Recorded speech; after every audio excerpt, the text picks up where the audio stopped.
പ്രേംലാലെ, ബംഗ്ലാദേശിൽ നിന്നുള്ള ഒരു വാർത്തയാണ് നമ്മൾ ചർച്ച ചെയ്യാൻ പോകുന്നത്. ബംഗ്ലാദേശിലെ ഇന്ത്യ വിരുദ്ധ കലാപം BJPയെ വിജയിപ്പിക്കുമെന്ന തരത്തിലുള്ള റിപ്പോർട്ടുകളും അങ്ങനെ ഒരു രാഷ്ട്രീയ നിരീക്ഷകരൊക്കെ പറയുന്നുണ്ട്. ശരിക്കും തൃണമൂൽ കോൺഗ്രസും മമതാ ബാനർജിയും പ്രതിരോധത്തിലായെന്ന് തന്നെ നമുക്ക് ഈ സന്ദർഭത്തിൽ പറയാൻ കഴിയുമോ? തുഫയിലെ വരുന്ന ഏപ്രിലാണ് ബംഗാളില് നിയമസഭാ തെരഞ്ഞെടുപ്പ് നടക്കാൻ പോകുന്നത്. ഇതിനോടകം തന്നെ BJP പ്രഖ്യാപിച്ചു കഴിഞ്ഞു ബീഹാർ പിടിച്ചെടുത്തതുപോലെ ബംഗാളും പിടിച്ചെടുക്കും എന്ന്.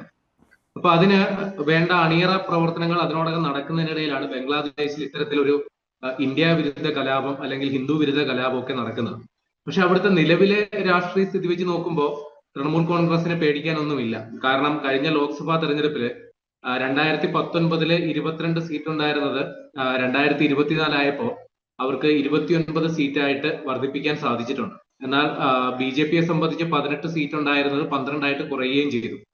ഇനി നിയമസഭാ തെരഞ്ഞെടുപ്പിന്റെ കാര്യം പറയുകയാണെങ്കിൽ കഴിഞ്ഞ തെരഞ്ഞെടുപ്പില് ഈ എന്താ പറയാ സിംഹഭൂരിപക്ഷം അങ്ങനെ എന്തൊക്കെയോ പറയാം, വളരെ വലിയ ഭീമാകാരമായ ഒരു ഭൂരിപക്ഷം നേടിയാണ് തൃണമൂൽ കോൺഗ്രസ് അവിടെ അധികാരത്തിൽ ഇരിക്കുന്നത്. 294 സീറ്റുകളില് 223 സീറ്റ് നിലവില് തൃണമൂൽ കോൺഗ്രസിനുണ്ട്.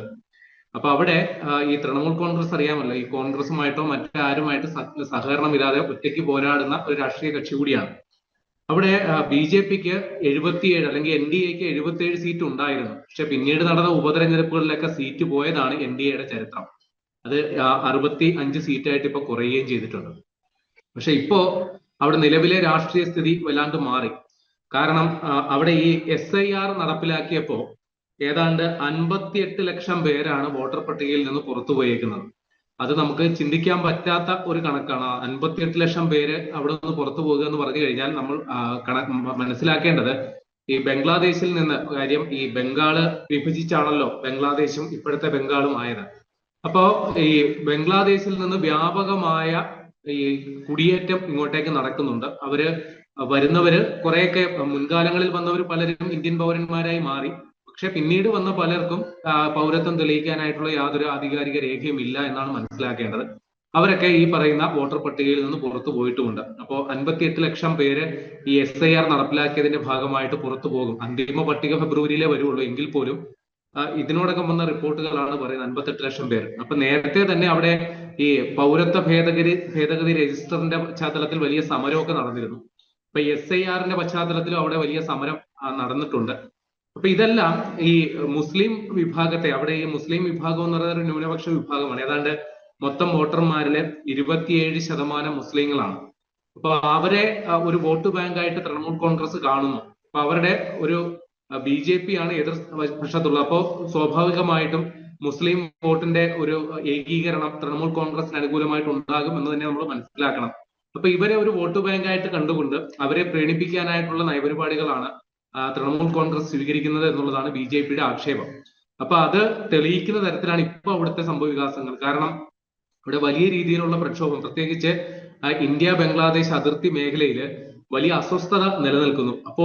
അപ്പോഴും അവിടുത്തെ നിയമ സംവിധാനത്തിൽ അല്ലെങ്കിൽ അവിടുത്തെ സംസ്ഥാന ഭരണകൂടത്തിന് കാര്യമായ ഒന്നും ഇടപെടാൻ സാധിക്കുന്നില്ലെന്ന ആക്ഷേപമാണ് ഇപ്പോ BJP അഴിച്ചുവിടുന്നത്.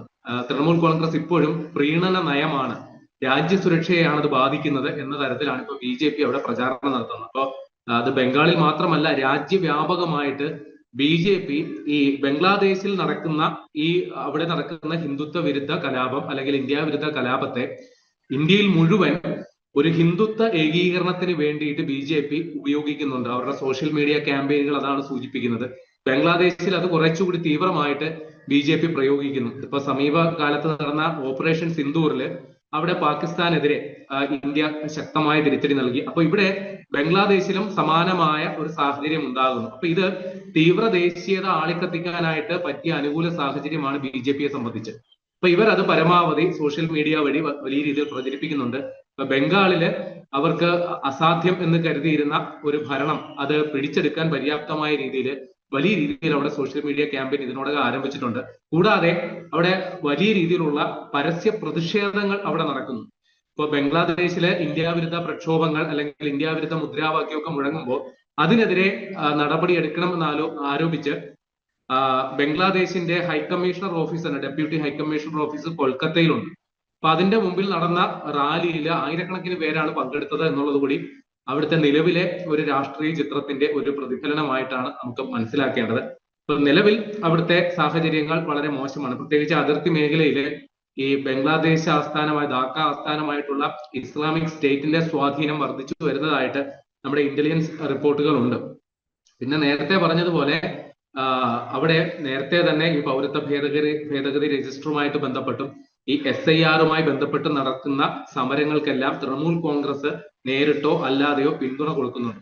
അപ്പൊ ഇതിനെല്ലാം പുറമെ അവിടെ തന്നെ ഉള്ള മറ്റൊരു പ്രശ്നം, ഈ മുൻ തൃണമൂൽ കോൺഗ്രസ് നേതാവായിരുന്ന ഒരു ഹുമയൂൺ എന്ന് പറയുന്ന ഒരു കക്ഷി, ഇയാൾ അവിടെ നമ്മുടെ ബാബറി മസ്ജിദിന്റെ ബദലായിട്ട് ബംഗാളില് ഒരു സമാന്തരമായ ഒരു ബാബറി മസ്ജിദ് പണിയാനായിട്ട് പദ്ധതി ആസൂത്രണം ചെയ്തിരിക്കുകയാണ്. അപ്പോൾ വലിയ രീതിയിൽ അതിന് ധനസമാഹരണമൊക്കെ നടത്തി അതിന്റെ ശിലാസ്ഥാപനം അടക്കമുള്ള കാര്യങ്ങളൊക്കെ നടത്തിയിട്ടുണ്ട്. അപ്പൊ ഇദ്ദേഹം നിലവിൽ തൃണമൂൽ കോൺഗ്രസിന്റെ നേതാവായിരുന്നു.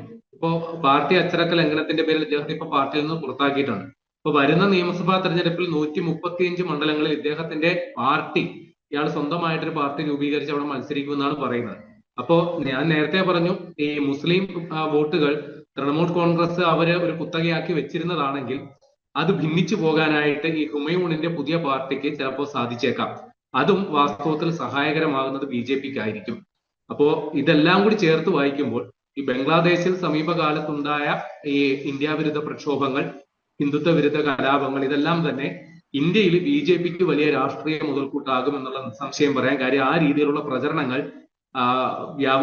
പ്രചരണങ്ങൾ നടത്തുവാനായിട്ട് BJPക്ക് നൽകുന്ന ഒരു ഇന്ധനമായിട്ട് ഈ സംഭവ വികാസങ്ങൾ മാറിയിട്ടുണ്ട്. പ്രത്യേകിച്ചും സോഷ്യൽ മീഡിയയിൽ നടക്കുന്ന ഇപ്പൊ ദേശീയതയിൽ ഊന്നിയിട്ടുള്ളതാണെങ്കിൽ ശരി, വിദ്വേഷകരമായിട്ടുള്ള പ്രചരണങ്ങൾക്കാണെങ്കിലും ശരി, അതിന് വിഷയം ഇപ്പോൾ വന്നിരിക്കുന്നത് ബംഗ്ലാദേശിലെ സമീപകാല സംഭവ വികാസങ്ങളാണ്. അപ്പോ തൊട്ടടുത്ത് നടക്കുന്ന നിയമസഭാ തെരഞ്ഞെടുപ്പ് എന്ന രീതിയിൽ ബംഗാളിൽ, തൊട്ടപ്പുറത്ത് തന്നെയാണ് ബംഗ്ലാദേശ്, അത് വലിയ ചലനം ഉണ്ടാക്കും. പക്ഷെ നമുക്കറിയാം, ഈ നമ്മുടെ ബംഗാൾ മാത്രമല്ല, ബംഗ്ലാദേശ് അതിർത്തി പങ്കിടുന്ന മറ്റു ചില സംസ്ഥാനങ്ങൾ കൂടിയുണ്ട്.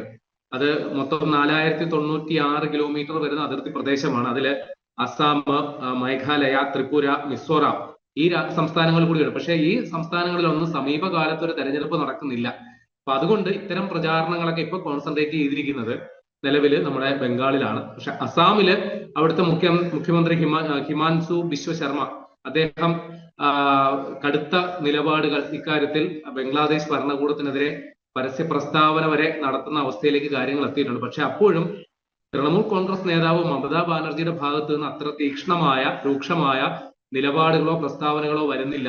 അത് ഈ മുസ്ലിം പ്രീണനത്തിന്റെ ഫലമായിട്ടുള്ളതാണ് എന്നാണ് BJP അവിടെ പ്രചരിപ്പിച്ചുകൊണ്ടിരിക്കുന്നത്. ഇത് വാസ്തവത്തിൽ അവിടെ അവിടെ നമുക്കറിയാമല്ലോ, അവിടെ CPM വളരെ ശോഷിച്ചു പോയ ഒരു അവസ്ഥയുണ്ട്. അപ്പൊ പരമ്പരാഗത ഹിന്ദു വോട്ടുകൾ, CPM അനുകൂല ഹിന്ദു വോട്ടുകൾ ഇപ്പൊ അവിടെ നേടിക്കൊണ്ടിരിക്കുന്നത് തൃണമൂലാണ്. പക്ഷെ അതുപോലും ഇനി ഭിന്നിച്ചു പോകുന്ന അവസ്ഥയിലേക്ക് കാര്യങ്ങൾ എത്തും എന്നുള്ളതാണ് അവിടെ ഇപ്പോൾ നിന്നുള്ള പുതിയ സംഭവ വികാസങ്ങൾ. ഒരു പക്ഷേ ഈ പറയുന്ന ഒരു തരംഗം രാജ്യവ്യാപകമാക്കി ഒരു BJP അനുകൂല ഒരു നിലപാടിലേക്ക് കൊണ്ടുവരാൻ പറ്റുന്ന ഒരു മെക്കാനിസം ഉള്ള രാഷ്ട്രീയ പാർട്ടി കൂടിയാണ് BJP. അതുകൊണ്ട് തന്നെ ബംഗ്ലാദേശിൽ നടക്കുന്ന ഇത്തരം സംഭവ വികാസങ്ങൾ അത് BJPക്ക് രാഷ്ട്രീയമായ മുന്നോട്ട് പോക്കിന് വളരെ സഹായകരമാകുമെന്ന് തന്നെയാണ് നമുക്ക് പറയാനുള്ളത്.